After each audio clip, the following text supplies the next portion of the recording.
Hidden Object Guru here, joined by the Unabridged Gamer. And we both played Indika. I played it because you told me I had to play it. Well, it is extremely the kind of adventure game where I'm like, yes, I want to see Hoguru's thoughts on this, but also just like, gosh, at the time when I was getting close to the end, I was really, really rooting for this one because, quick bit of context. I've written several times, mostly at Unwinnable, about religion in games because I am religious, but also progressive, and I want to see daring attempts at stuff like this. And for a long time, I really thought Indika was going to stick the landing, and I won't get into my feelings beyond that until, we get a little later into this. Okay, I'll explain briefly. Indika is a puzzle platformer that is largely about moving through turn-of-the-century Eastern European steppe towns that are crumbling under the weight of an unexplained war with the British and the Americans that the characters in this fictionalized version of Western Russia have gone through. We never find out any details of it. It's all backstory. But imagine there was a Russian Revolution, but for some reason the Americans and the English were involved. Boom. Also, everyone in Russia has an English accent because, apparently... Wait, hold on. You can play... Don't tell them that. You can play this game in Russian if you want to. That is true. All of the original voices are Russian. There's just an English cast as well. So, don't say that the game is inaccurate. That was your choice to make it inaccurate. You could have played it with Russian voices. I wasn't saying it was inaccurate. I wasn't saying it was... I just found I was going to make a joke about Assassin's Creed Unity, actually. Okay. I also... To be fair, the English cast is actually doing a really good job. Oh, yeah. No, I thought the guy playing Ilya was fantastic. Oh, yeah. Everyone seems to have loved him most of all, which is amazing because, we've had so many guys who look and sound like him in so many games and be unlikable. And it's like we found the one where he's likable and he's not the playable protagonist. No, it's kind of amazing. Like, he's just such an interesting supporting character. Oh, that poor man. All right. So, yes, it is largely about exploring these places, doing some light climbing, figuring out how to open doors, carrying ladders around, that kind of gameplay. But in a twist, there are also sequences with a strange world warping experience where, because of the main character's fractured mind, things get extremely metaphorical. Like, there's one point where you have to walk up one flight of stairs and it becomes an impossibly tall tower. Right? And there are places where a demon is talking to you, the demon that is your conscience, your doubt in your faith, basically. Oh, it's actually supposed to be the devil himself. But I mean, that's the thing. Is it? Is it the devil himself, or is it Indika saying that the voice in her head that causes her to doubt her religious faith can only be the devil? Yeah, that's the interesting thing. And there's, to be clear, there is, and this is the part that I feel, and I've actually had even some secular people agree with me, unfortunately there is a definitive answer with some outside context, but again, not getting to that until later. But what I loved for the longest part is it felt like the game was genuinely trying to debate. Because, like, the giant wolf that chases you looks like something out of Bloodborne. It doesn't look possibly real. Or I cannot stress the extent to which the rabid dog that comes after you in the watermill or the windmill area is 100%. And if you've played Resident Evil Village, you will know what I'm talking about. Looks exactly like the character I call Mr. Snuffles, which was the alpha werewolf that shows up when you get back to the village. It looks exactly like it to like a ridiculous extent. Well, I mean, that also speaks to just how good a fidelity overall this game is, because like this is definitely a low budget game. It's coming out for only $25. Oh, wow. And it looks incredible. Like, they genuinely did a really good job, and like it's tough to wow me on fidelity alone, but just like considering the obvious constraints they were working with here, the amount of effort that they did for all these unique little set pieces, because there's not really a singular, even one of the game's trailers is all about what genre is it, and they're like, yes, but also no. Honestly, I mean, it is mostly a puzzle platformer. Yeah, it definitely leans into the puzzle platforming or adventure game, depending on how you want to split hairs thing. Yeah. Absolutely, but just... I love that it never really feels like it needs to be beholden to anything else. Like, there's these little 2D... You're right, there's 2D sequences, there's a driving sequence. It's like, whatever gameplay mechanic we need to tell our story, that is the one we're going to use. And it doesn't worry about it beyond that. And also, I do just want to say, they do this well. Like, it's not... Because there are some games... some that may be made by naughtier dogs than Mr. Snuffles that will contrive set pieces to try to make you feel something, but Indika really just embraces it because the water, it's a little set piece right at the beginning when you're still in the nunnery. It's like, I don't think I've seen a better statement of intent than that little sequence, because it's just like... And apparently, they actually have set on the Steam store a pre-recorded longer version of that. When did I checked out of that? No, it's not longer. It goes forever. It is infinitely just. If you go into the Steam store, you will see that woman gathering water indefinitely. Which is just... That is such a great way to establish the bleak humor that they are going for here. And that is the thing, is like... As much as this is a deep philosophical treatise on, is faith worth it? Is there justice in this world? Is there any of that? It also is willing to lighten things up just at the right moments. Like the little chase when you're riding the bicycle and the guy who can't shoot is chasing you with the rifle. And it's that's like so sweet. It was just the most adorable little sequence where it's just like, he can't hit you, you can't run too fast to really get away from him. Yep. And it's just, this is perfect. It's almost Terry Pratchett-esque. Mm-hmm. Yeah, that was such a fun sequence. Like, the one thing we know about this guy is he can't hit anything. Oh, that was such a nice moment. I'm curious, what would you say was your favorite, like, just out of the various little vignettes that they work in, what would you say is your favorite? There's a lot of great set pieces in that game, right? There's a lot of fantastic ones. Weirdly, okay, if we're just talking about, like, the times it takes an experimental trip, right? Mm-hmm. I was weirdly fond of the rhythm game Frogger sequence. Interesting. I know that's one crazy. I hated. You hated? Oh no! Really? Oh my gosh, yes. That was like, I remember back when I was first sharing my thoughts in the Critical Distance Discord server. Lovely group of people. Okay. And I'm like going through all these different thoughts in my head about the ending and all that, and I concluded with also the rhythm game just sucked. It took me a minute to get used to it because I'm usually terrible at rhythm games. Like, it's not something I'm generally very good at, but I don't know. I liked the art style. I found the music in that sequence charming, and weirdly, the rhythm of it clicked with me pretty quickly. Like, don't get me wrong, the platformers for me. Okay, the platforming was fine. The RC Pro-Am sequence was fine. I enjoyed the Pac-Man bit.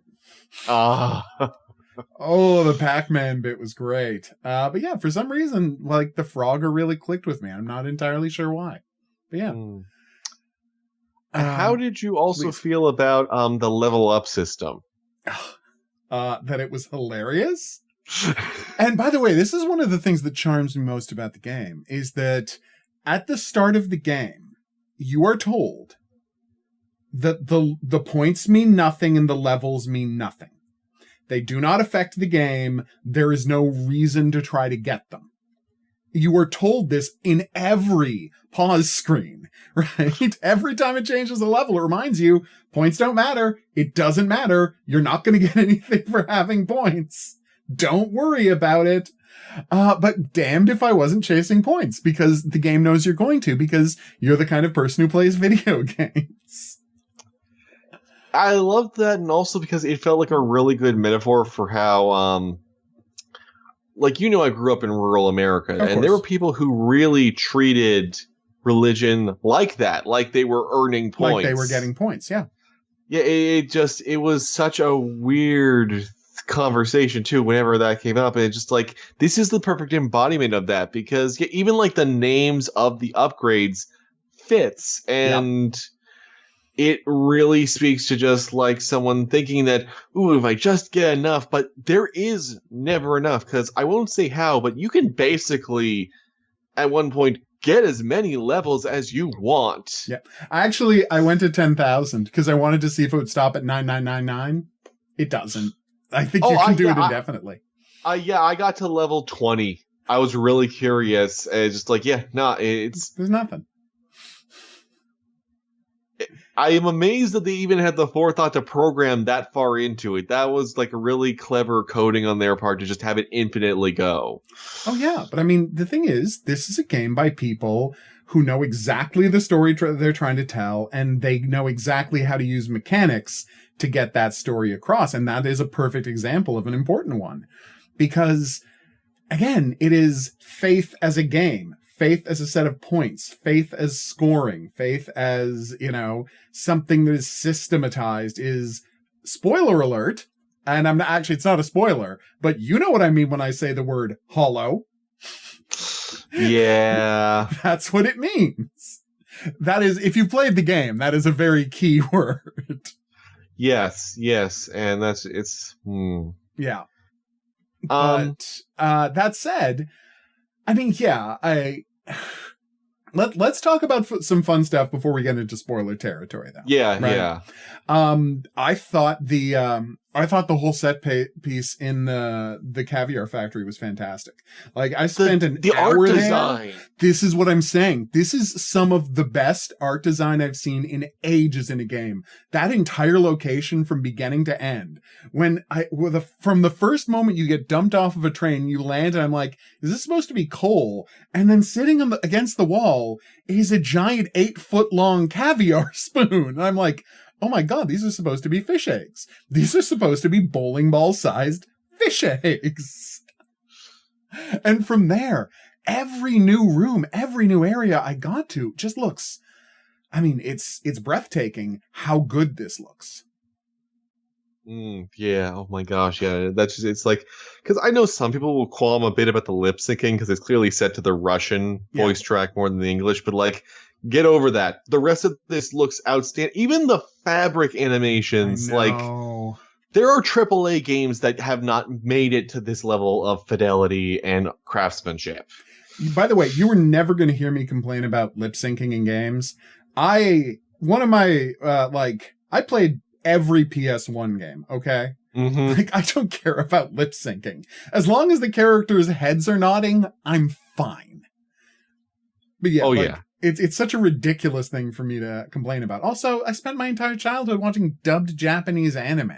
Think I'm going to care about lip syncing mismatches? Well, it's just, I've seen so many people bring it up, and I really feel like that's just like, I see someone at some point probably being like, the lip syncing in this game is a question. Yeah, they actually managed to make an interesting sliding box puzzle where you're seeing this horrifying version of your internalized, misogyny and everything crawling around while you're trying to figure out how to basically escape a tesseract. I know.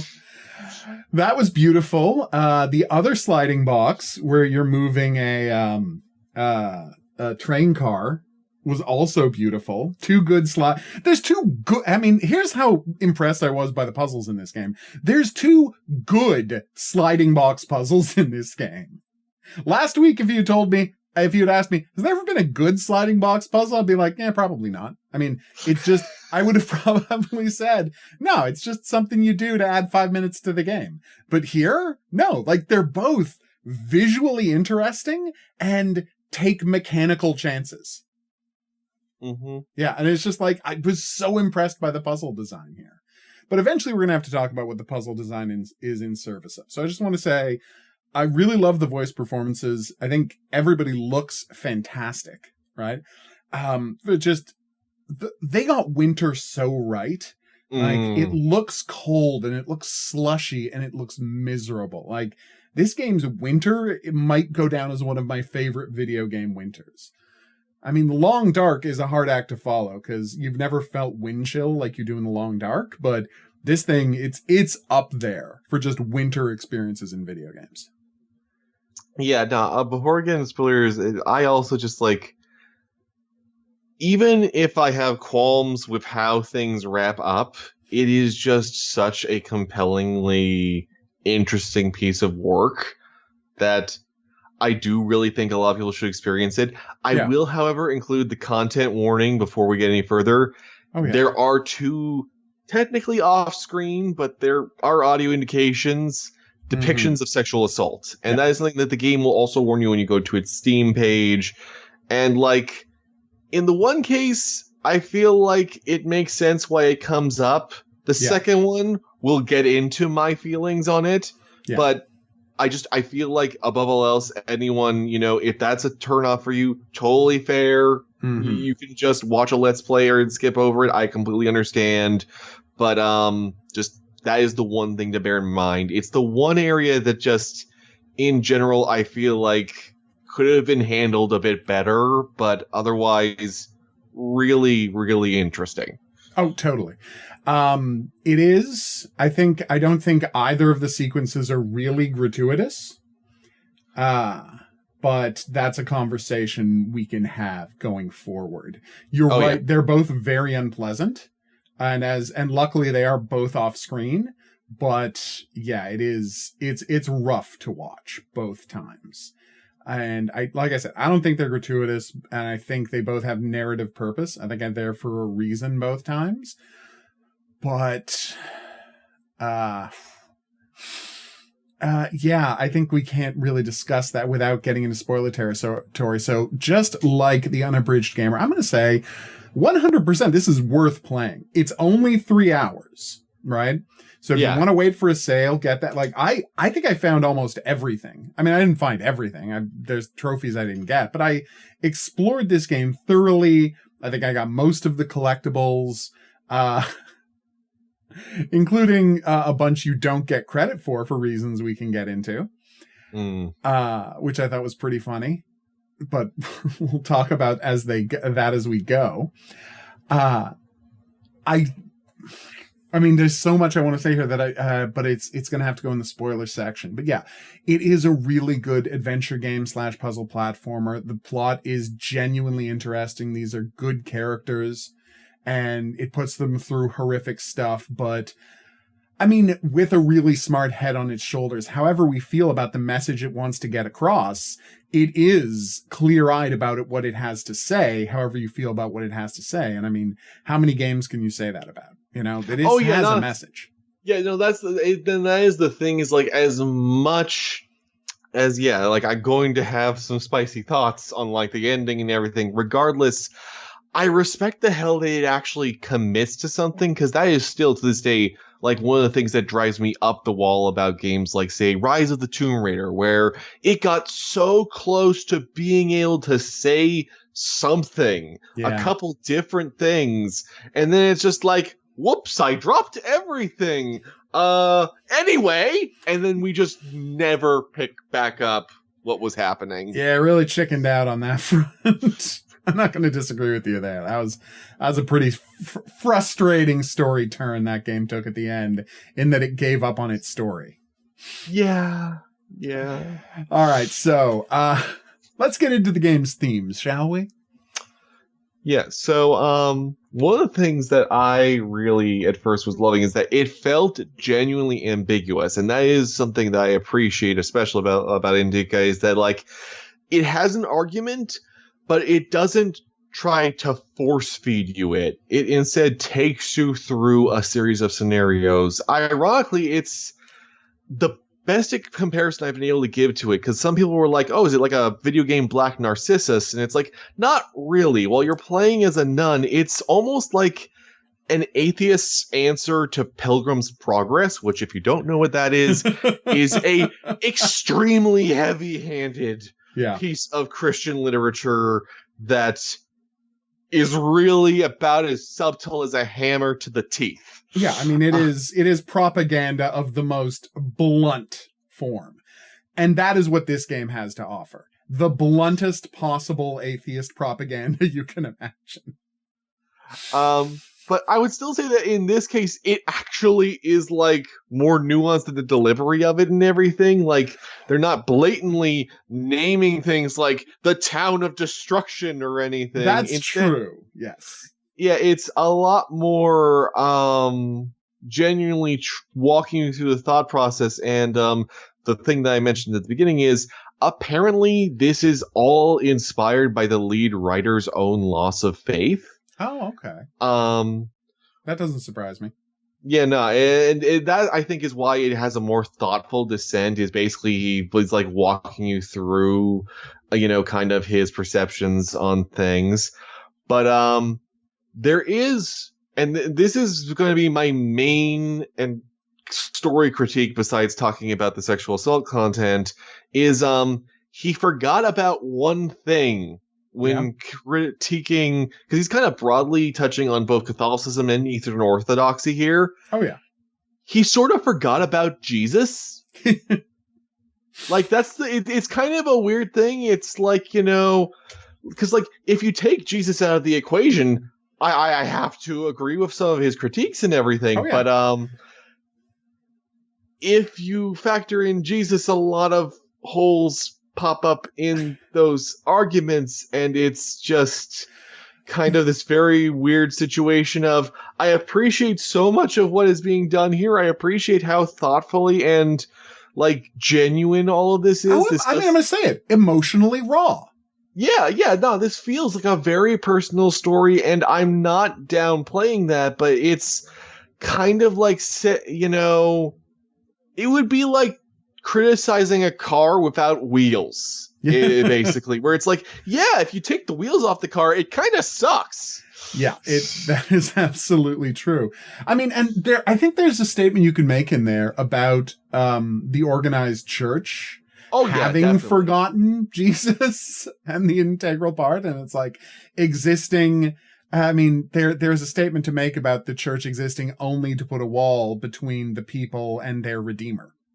Oh yeah, like, absolutely. But you're right that it doesn't feel like that's the statement that the game is making. Jesus, other than all of these icons, is completely absent from the story. And in fact, most of the icons in the game are of saints who have specifically, like, they have chosen the most ridiculous saints and the most ridiculous reading of the saint stories you can possibly have for all of the icons that give you quote unquote faith points. Yeah, which also does kind of like, and it's clear it's intentional, because when you end up in prison briefly, that's even like one of the things, is a character tells you the story about this guy who killed all of his kids because a priest gave him a nutty idea that, well, since his one son died because of an accident, that he was spared a life of sin or whatever, and that, if he kills kids, then they're just going to go to heaven and everything's great. And it's like, I can see where the author was going. Yeah. I can see what he's trying to say, but it just like, and again, it's just sort of like, I'm Protestant, so a piece of media critiquing the broader concept of like the church and all of the politics of that, I can still get behind that, because I'm non-denominational and everything, but I do just feel like, that's not entirely what he's trying to just specifically zero in on. I think if that was what was on target, it could have been even a tighter critique. Like, it could have come together even more. Yeah. But I actually, there was something an agnostic I was talking to on social media said, where we both agreed that a secular ending makes sense. Yeah. But it sort of feels like this is actually one of those kinds of games where an alternate ending that's more agnostic could have also fit. Yeah, a questioning ending. Like, not actually confirming, because the whole game up until the very end is questioning, is this actually the devil, or is it just Indika's mind? Is she just, schizophrenic or something? And I really would have just been fine with a genuinely ambiguous ending where we just don't know. Whereas if she chooses to believe that it's not real, then it just goes away. Yeah. That speaks a lot to like just the power of conviction and faith, which are the two main things that she's grappling with the entire journey. Yeah.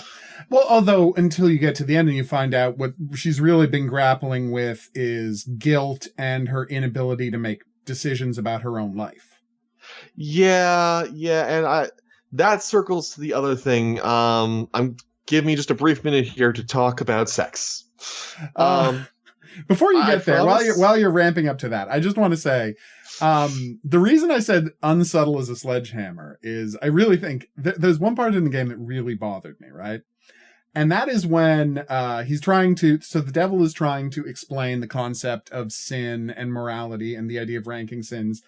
And it honestly felt like the writer just didn't know something, because he uses the example of it being, you know, a bad sin to not deliver a letter that was entrusted to you.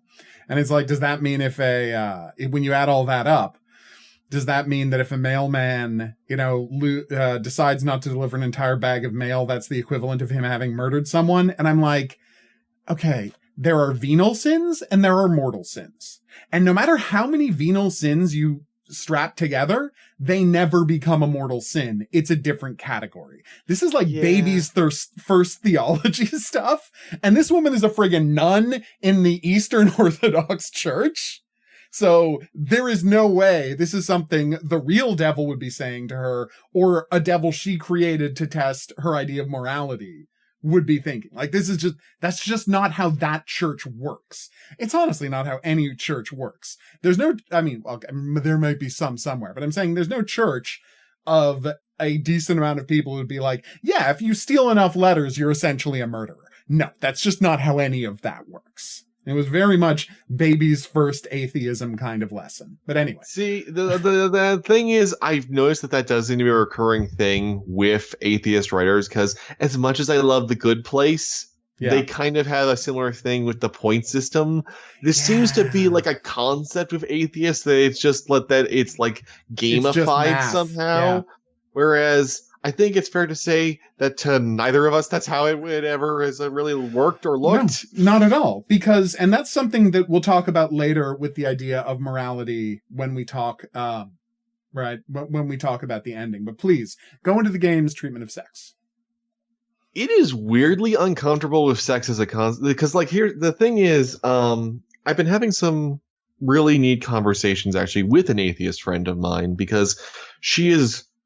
I mean, I'm already sex positive, but she's very, she's all for that. And, even she agreed that the game was kind of weird about it, where, the two most visceral depictions of sex are both non-consensual and violent and horrifically unpleasant, whereas the only case where Indika consensually has a relation with someone else is only depicted afterwards and as a foreshadowing to something terrible happening. It feels weirdly puritanical about sex. I mean, there's even an achievement named abstinence, for crying out loud. It's really, really weird that this game that's trying to be pro-secular in its arguments has this blushing violet approach to sex. I genuinely thought that, Indika and Ilya would end up together or something, or at least consummate what was going on. Yeah. But instead, the most we see is a kiss, and it's a foreshadowing to things falling apart. Mm-hmm. It feels like the game is genuinely saying whenever Indika actually expresses herself sexually,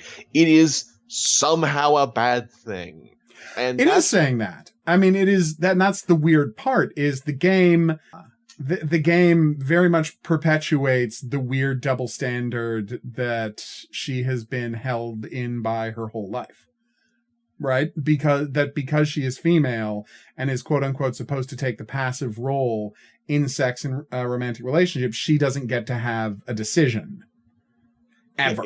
It's really weird. And I know some people have argued, maybe it's because of arguably the time period, because it's a 19th century thing. And it's yeah, kind of, but still, I just don't feel like that really explains this very oddly, just frankly, misogynistic perspective to take on it, because I feel like you're missing out on a really crucial narrative thread of self-liberation, because for a number of people, including actual sexual assault survivors I know, having that control of consent, getting into that space of being able to say, yes, I'm comfortable with this, is one of the most liberating things that they've gone through. Yeah. It's actually why some of them have gotten kinky, is because they feel safer in that space, because they can explore all of these traumatic things that have happened around them and to them, and put it in a way that they are finally in control of their lives. Yeah.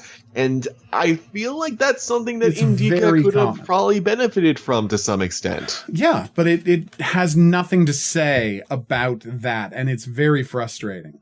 And then you, as you say, like, oh, well, it's just the time. But the whole thing is a statement out of time, right? The whole thing is about this woman's attempt to escape her faith, like her journey to escaping from her faith. So don't tell me it's of the time, like, because it's like, this is all it is a very modern version of atheism that they're depicting. Right? Mm-hmm. And it's a very modern take on it, right? And then this whole ridiculous... I'm sorry, I'm not going to get into the dog stuff now. Yes, dogs have souls. There, I said it. Fine. Done. Sorry, it's just... I did really like the framing of that conversation, though, with the water wheel. That was really cool. Oh, beautiful. Beautiful. Beautifully constructed, that sequence, right? Like, it really is. The death of the dog is just visually magnificent. I know, I'm not happy. Spoiler alert and trigger warning. A dog dies in this. But again, it's a Mr. Snuffles style 8-foot tall monster dog that literally has rabies. It is the most killable dog you've ever seen in your life.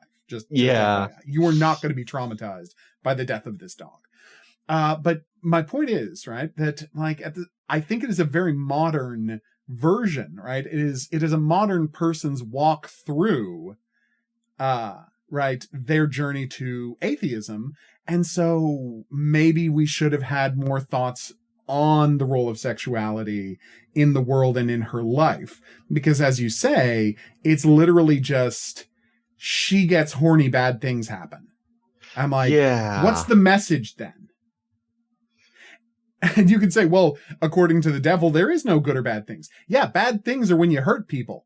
But it's not that complicated. Even when Indika finally succumbs in more to agreeing with her devil, she still is like, you can still just tell that some things are wrong. And that was actually probably one of the arguments that rubbed me wrong, was like trying to argue that you can't feel warmth without the cold or whatever. Yeah, that's and what have insane.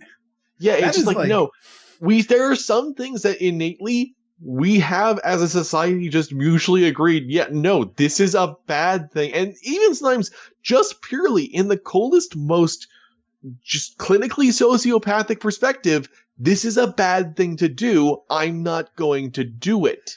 Yeah, I'm sorry, but to put it clearly, if people were only nice to each other, we wouldn't have contempt for the idea of we wouldn't not understand that only nice things was happening because no bad things were happening to, right? To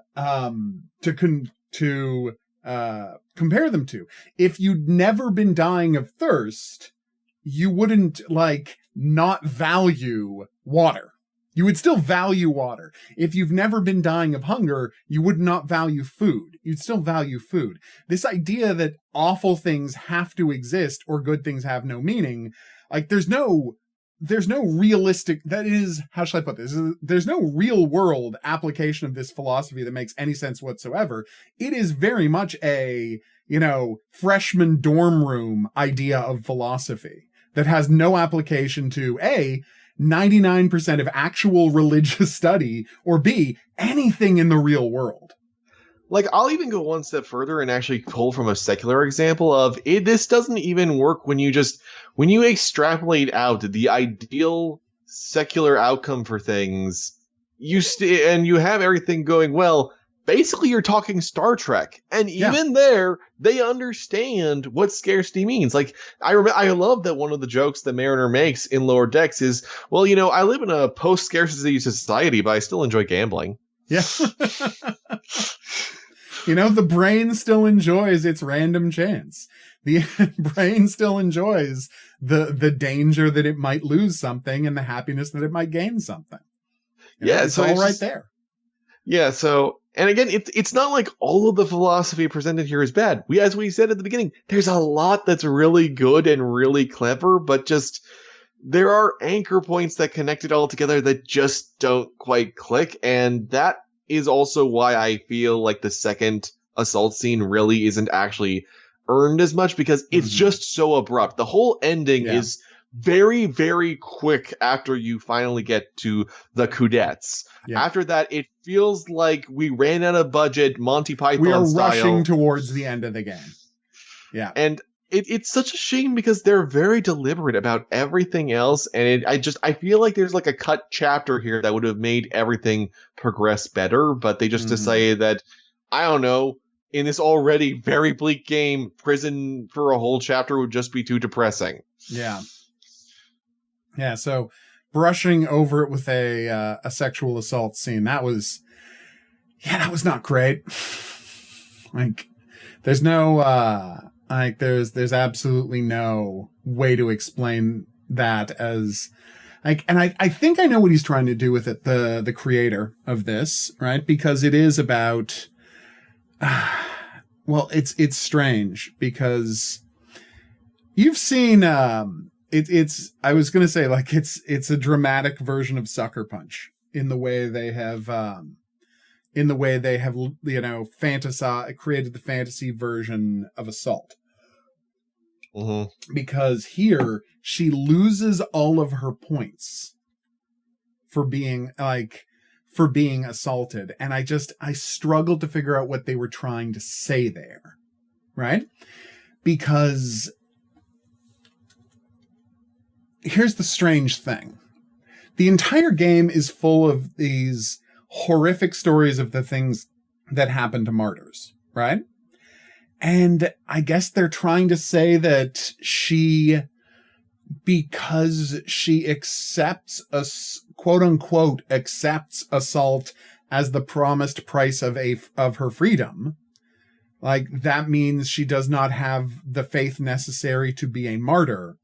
And so she no longer has the right to consider herself, saintly or have a soul or anything like that. And it ties back to the game's really iffy feelings about sex, right?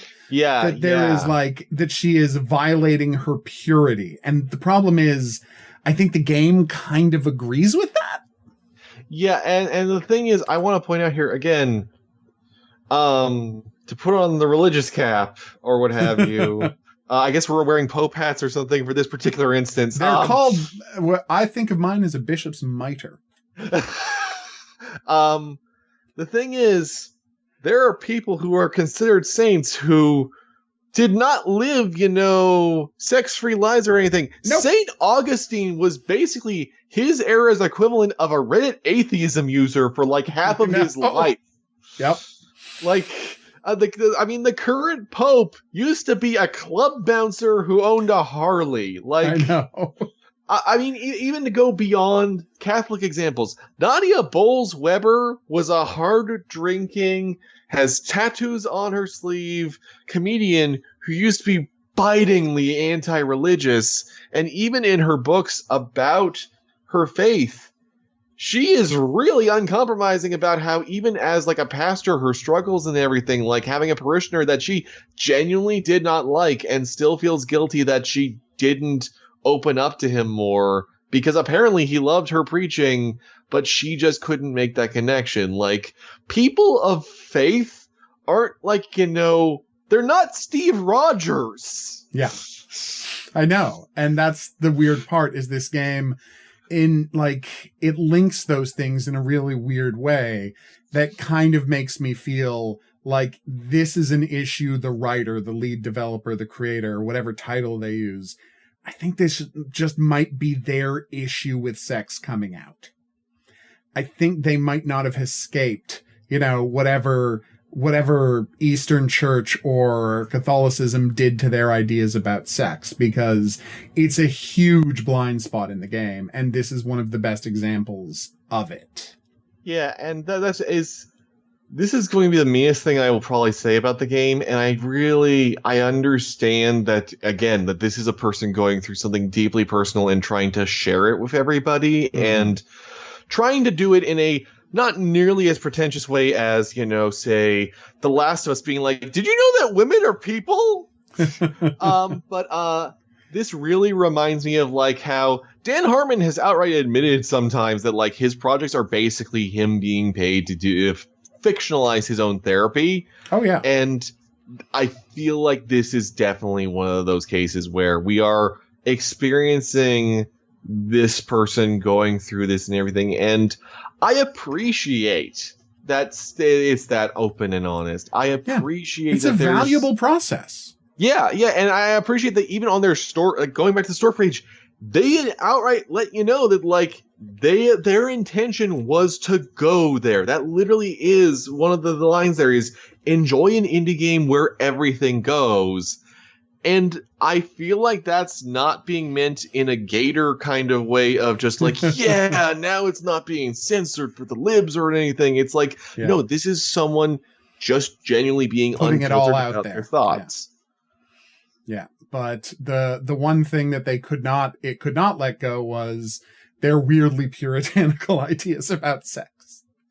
Yeah, so it's unfortunate, and I'm thankful that it's brief throughout the majority of the game, that it's not a huge thing, but the fact that it is crucial to Indika's character arc still is kind of saddening, because I feel like if that wasn't, like, the central reason for why her life goes weird, because, like, everything else could have happened without that really structurally being a thing, I feel like you can get to the same ending in the pawn shop and still have, like, that harrowing final few minutes. And I really, really do mean harrowing, but I do also have to mention that I don't know how much you did the shaking animation, but it gets very silly looking after a while. I told you, I got to 10,000 points. Well, it's just like, sometimes at first I was focusing on the object itself, but then I realized, you can see Demon Indika doing it. Yeah, in the mirror. Yeah. It's like, this feels like I'm implying something else here. I know.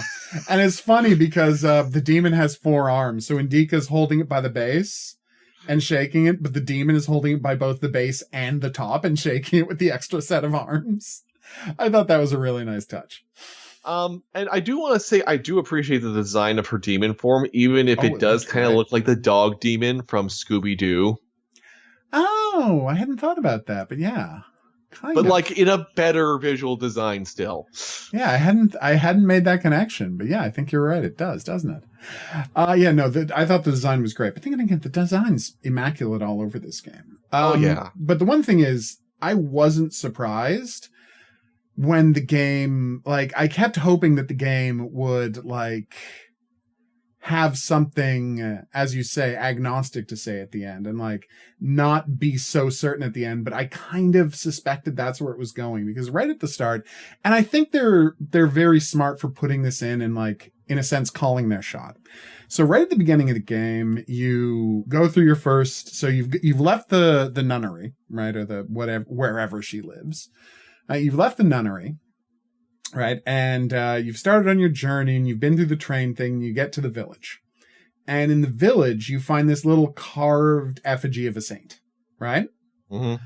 And you pick it up, and it says a little thing about the saint, and you get some faith points, right? Mm-hmm. And then you leave that house, and you're supposed to go right to continue down the path. But if you don't go right, if you go left, and when you go right and down the street, you get to the next major plot stuff. But if you don't go right, you go left and you go up to a gate, you can find another carved wooden thing. Did you do this? Yes. Okay. And the key part is, it's another carved wooden figure of a man, and it doesn't look that different from the carved effigy of the saint.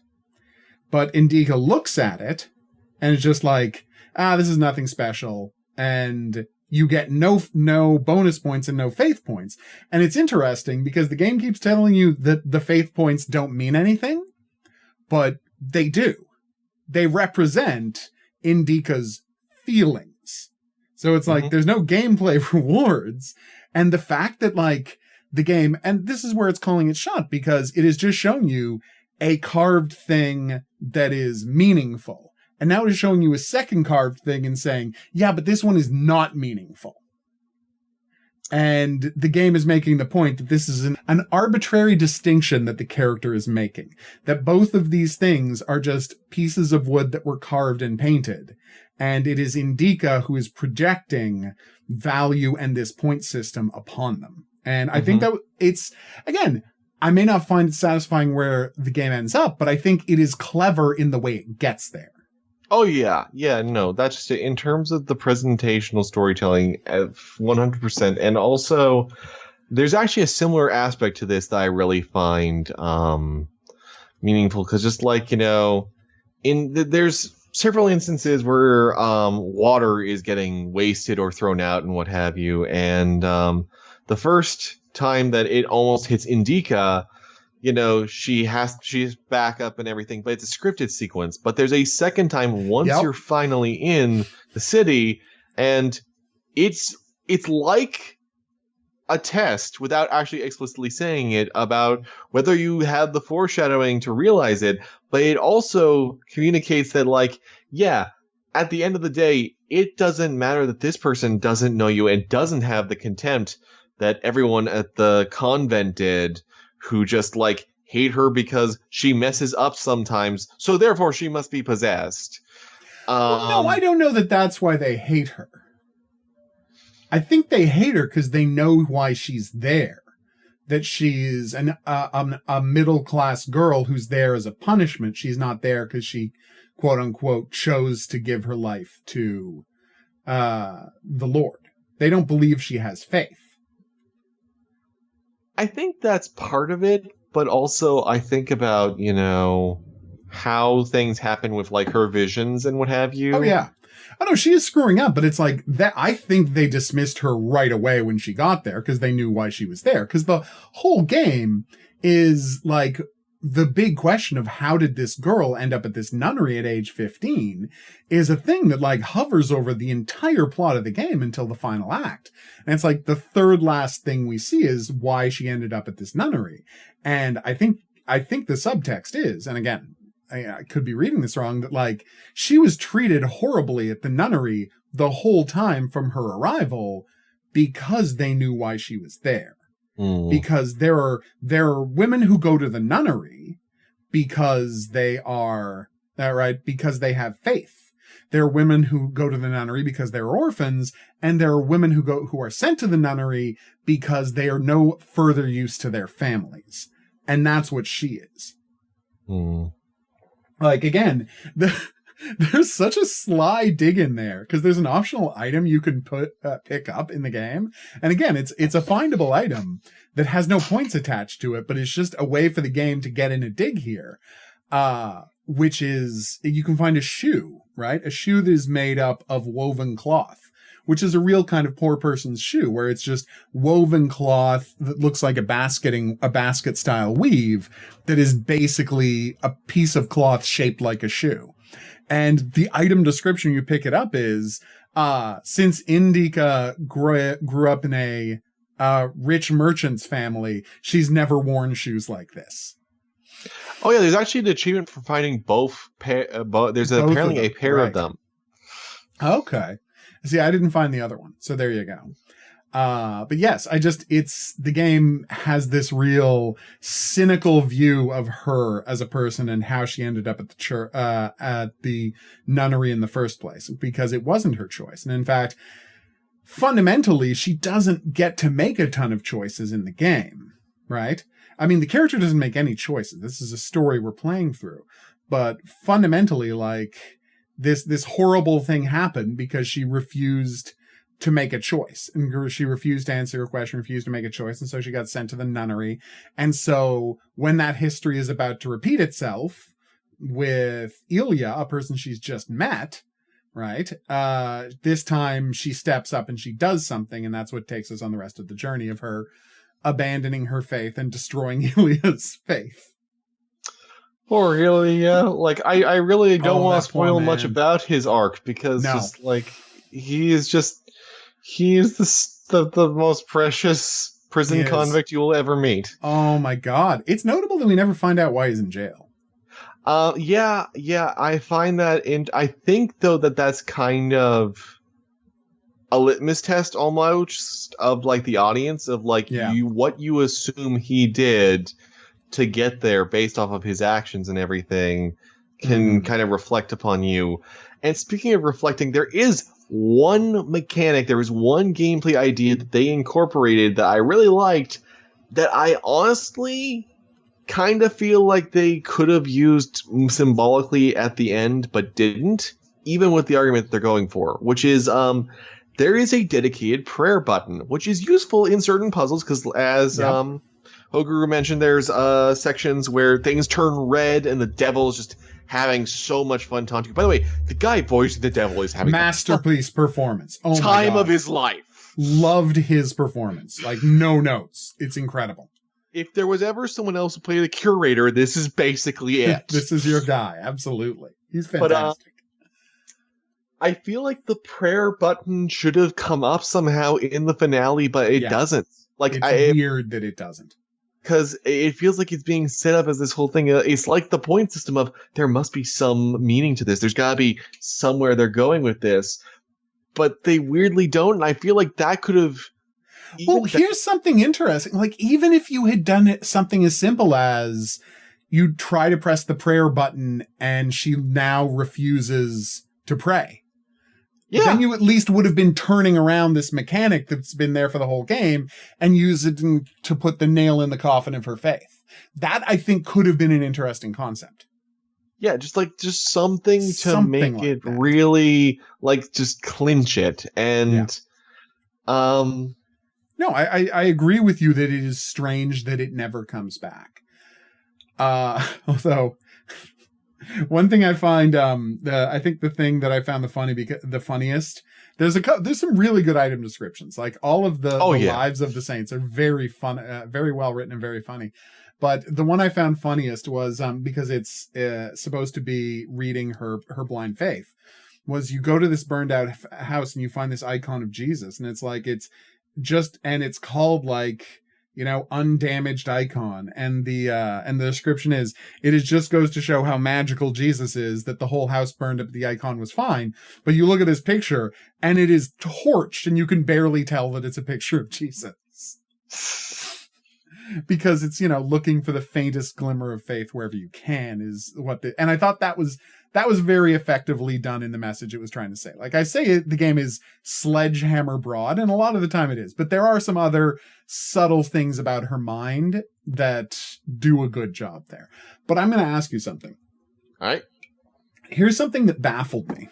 And I didn't know what it meant. And since I finished the game this morning, I've been racking my brain to figure out exactly what they were trying to say with it. Why, for the entire final sequence, I think I know what they're getting at. But what do you think is what I'm really asking is of the choice that for the entire, not final sequence, but the entire sequence in the church with the evil priest, why is Ilya's arm alive? Okay, so I'm not crazy in noticing that it seems... It's moving the whole time. Okay, so I'm not crazy, because, like, that if it was truly dead, like, rigor mortis would have set in, it would have just been this, basically, twig. It's a stump. It's just a twig, and the other side's a stump, is what should be happening. But no, like, the hand is waving the entire time. You weren't seeing things. Yeah, it truly makes me wonder if they were going for, at one point, more of an agnostic thing, and then pivoted, because it just... Yeah, it's weird. It's very, very weird. There are several little moments towards the end that feel like, you could almost see like a telltale choice prompt come up or something, but it doesn't actually happen. Mm-hmm. And I'm not sure how to feel about that. That genuinely would be a question I would want to ask the developers themselves. Yeah. Because I genuinely am not sure. That was where I was starting to wonder, oh my gosh, are they not going to try to push a specific agenda here? Are they just going to raise an absolute... This is exactly what I thought. Thank you. Okay, this is exactly what I thought too, because I was pretty certain that this game was, an atheistic screed, which is fine if you want to make one of those. It's a pretty darn good one most of the time. But then the entire final sequence, his arm's waving at me. I'm like, wait a minute, what is happening with this story? That the arm is now waving at me. And then, nothing really comes of it. She never acknowledges it. Like, it's just there for the player? It's very weird. And I know that the 80% of the game is in her mind, right? Like, that the trip through the fish factory does not actually involve going up 100 stories and dealing with cans of caviar that are larger than she is. Like, I know none of that is actually happening. 80%. But the thing is, and she doesn't comment on those either, but the moving, because it's not like the character ever says, wow, it's weird how we've gone from a realistic setting to this absolutely bizarre nonsense where I'm picking up, 1,000-ton bridges with a crane and moving them like they're Lego pieces, right? Like, no one ever comments on it because, when you're delusional, your delusions make sense. But I thought that the arm actually moving was important enough. Like, it is such a vital part of the story in a way that everything else is just a puzzle mechanic and a world building mechanic.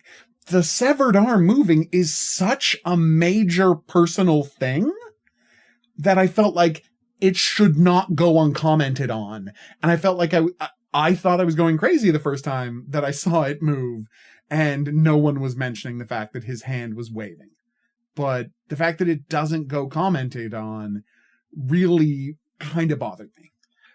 And there is, to be fair, this is really particular phrasing to use for this one, but to be devil's advocate, for 1 second, to be fair, I've gone fairly punless to this discussion. That's gotta feel remarkable. I'm impressed. I have something that I can draw as a parallel from, of all things, Remedy's Control, because I recently finally finished it. FYI, do that. Crank the accessibility settings up and change the key binding so that the fire and aim buttons are tied to the physics stuff, and just make the gun a secondary button. It will make the game play so much better. Okay. I'll keep that in mind. Amazing how much better it made it. But here's the thing. In the lore, Jesse Faden only gets telekinesis because of becoming the director and being bound to this parasitic group of entities, basically interdimensional worms known as the Board.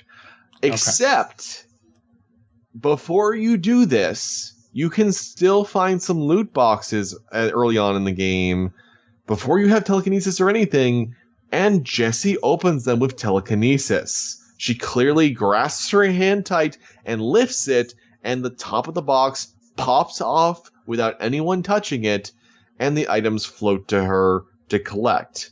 So, does that mean that Jesse Faden actually does have some latent telekinesis? Because it's established in the lore that basically every time you die, that's just her precognition in effect. But it's a question that I asked my friend who is an absolute control head about all of the lore and everything. By the way, how did you miss Control Freak? That is a better way of phrasing it, yes. It's the perfect way. Like, why would you name the game that there's no reason to call the game Control unless you want fans of it to be called Control Freaks. Come on! I've weirdly never actually seen that, although I did love that on Lesbian Visibility Day, they said hello to all Emily Pope fans for Lesbian Visibility Day, because everyone ships Emily with Jesse. It's just like, without fail. No, there's no way to not. No, I get it. Yeah, oh my gosh, yeah, no. Pope could not be more coded lesbian if they tried. Nope. But anyway, I digress. But the thing is, I asked her about this little, this telekinetic flourish, and she's like, that's one way to read it. And it's sort of like this where it's like, it could be like in Control, where it was just an oversight, where someone didn't think, maybe we should stick in some animations where Jessie has to lift it open with her actual bare hands. And maybe in the case most of the game, you're not going to be doing that. So why waste that effort that it takes to make that animation? But yeah, it does raise some pretty big questions. You're right. And in the same case here, it could be that they just didn't turn off the jiggle physics for the hand. They could have. Yeah. It's entirely possible that it is just an oversight. They could at some point even patch it if that is the case.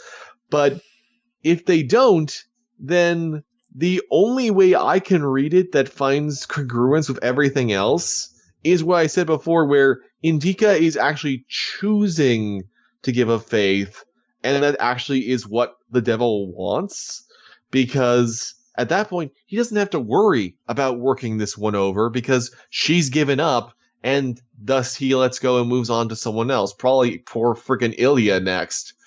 That is the only other way I can really read it. I mean, you're right. There is a it's all real reading of this. You're not wrong. I don't know that that's what the game is saying. Oh, I doubt that's I'm saying I don't know. I do know that's not what the game's saying, but I'm left haunted by that waving arm. Even though I'm 100% sure I know what the game is saying, I'm left haunted by that waving arm. Which, to use another example, because, how much I love Dead Space. And you also know that I've spoken to a lot of the developers behind it over the years. Of course. They did not intend for the reading that I had of Dead Space 2 as actually being an argument for a healthy, spiritual point of view and mourning and grieving and forgiving yourself and everything, which, having personally gone through burnout and everything, I really relate to now.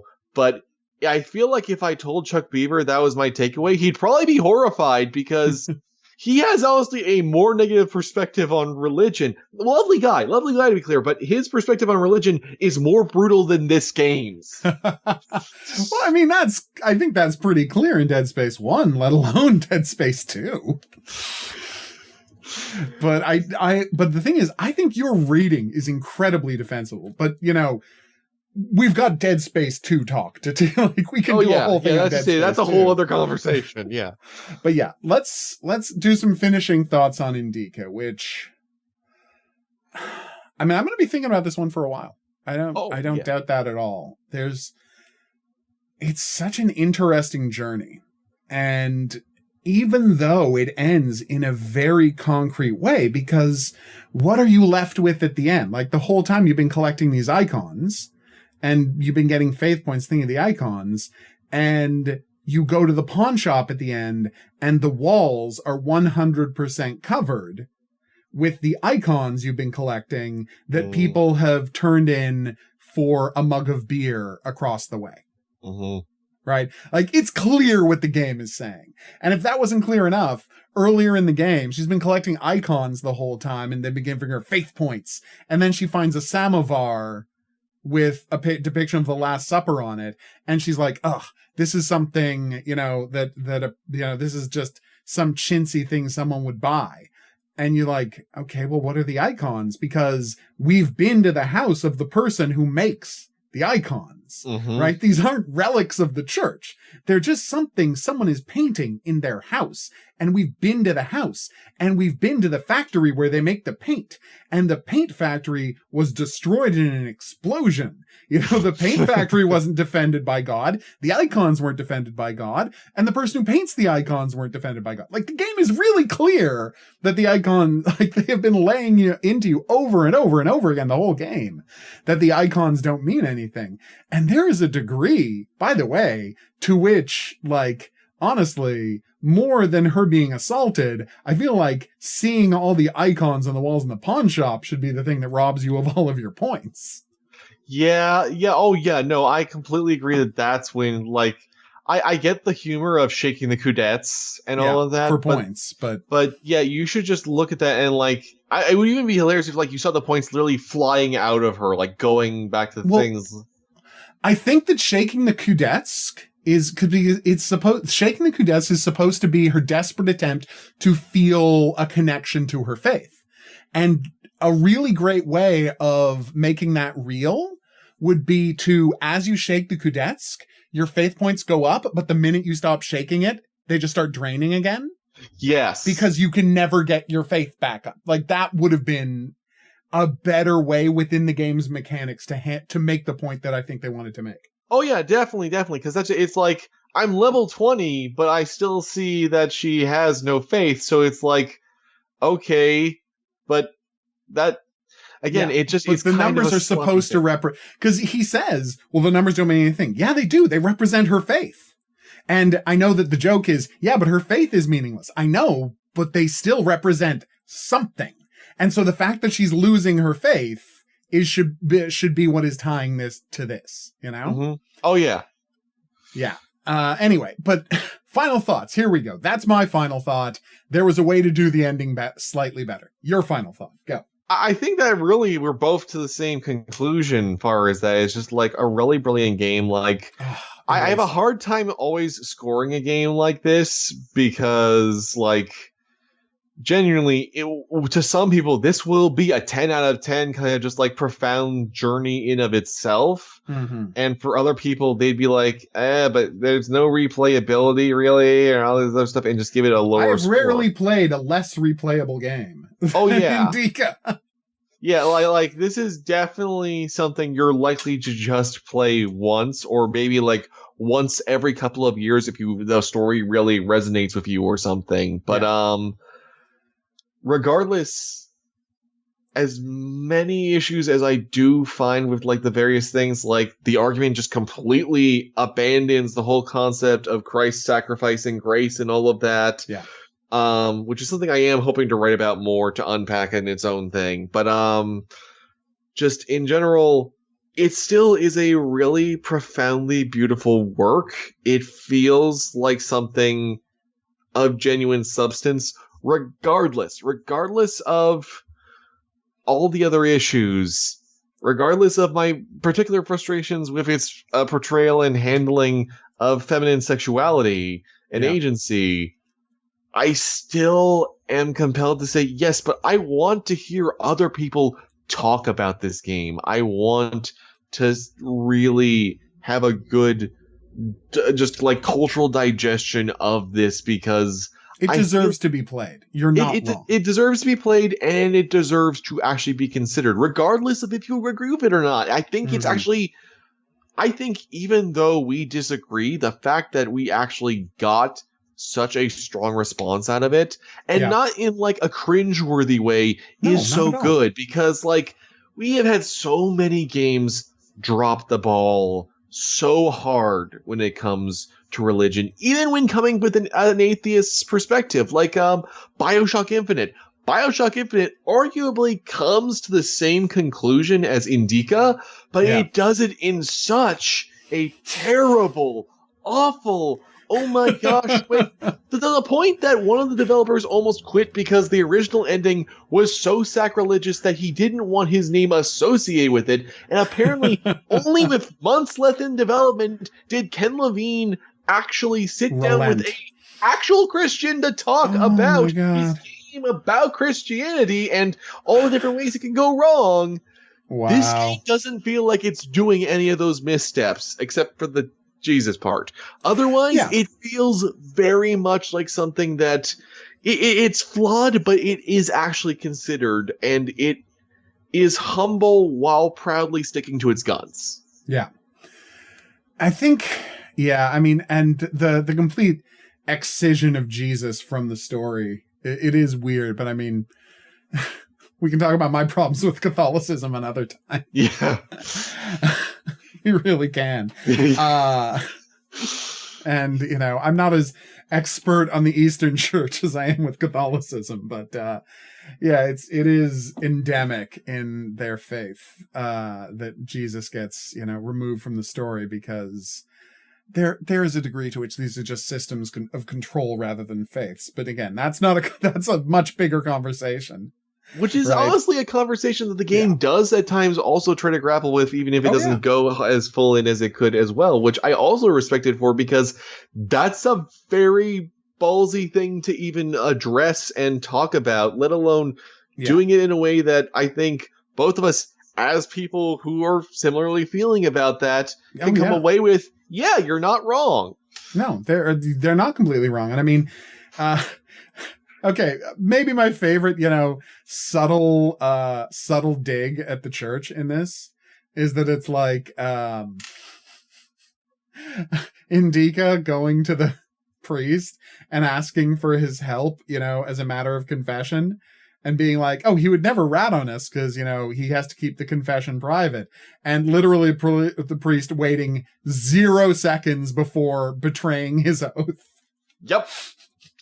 Yeah. The second she's saying that, I'm like, oh, no. Oh, you've never met a priest, have you? Like, have all of the priests at the, the nunnery where you live not convinced you that priests are not worthwhile people to be trusting?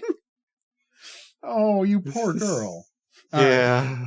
So Indika, 8 out of 10. I'll call that an 8 out of 10. Yeah, I feel like that's a fair scoring there. It's just like, it's just weird enough. There's some people who won't play it, but if you appreciate cinematic adventures and would like something a bit more challenging than, say, Murder Bad, this game actually has a lot more going on for you to chew on after you're done playing.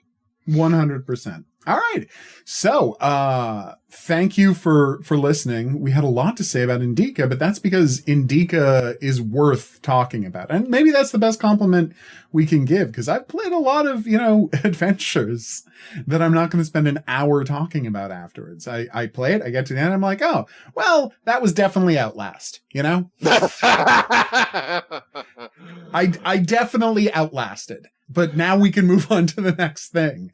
But Indika's going to stay with me because at the end of the day, Indika, in addition to its messages, and however, it mangles those messages or delivers them well, because the game does both at different parts.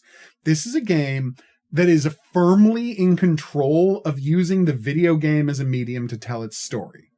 Mm-hmm. And it knows when to use which mechanic and how to use design to most effectively get the story across. So, yeah. I think that really impressed me, right? Like positioning all of the flashbacks as classic video games and things like that, Okay, I do have one smart. I do have one quick extra thing to add because I didn't realize this. I just found this out literally as we were wrapping up here. The incredible thing is this storytelling and everything is all the more impressive because do you know what one other game this studio has made? Oh, no. Sacrilith. You're gonna break my heart. Sacrilith the Archers. Yeah, that's their only other game of note was the weird archery VR game. And this is... You know what the crazy part is? I really like Sacrilith. Well, there I'm a VR archery nut. I'm looking forward to what they do next because it seems like no matter what concept they're going with, they just go there. They go hard. Yeah, they go real hard. All right, so that's that. We're going to see you back here for more. Thank you so much for joining me Unabridged and honestly insisting that I play this because, had you not, I might have just, showed it off on stream because they were kind enough to send us both copies. Thank you so much for that. Yes. 11-Bit Studios, you're crushing it with your releases. I'm just going to say that. We'll see you back here for more, but until then, I'll say that's right. Au revoir.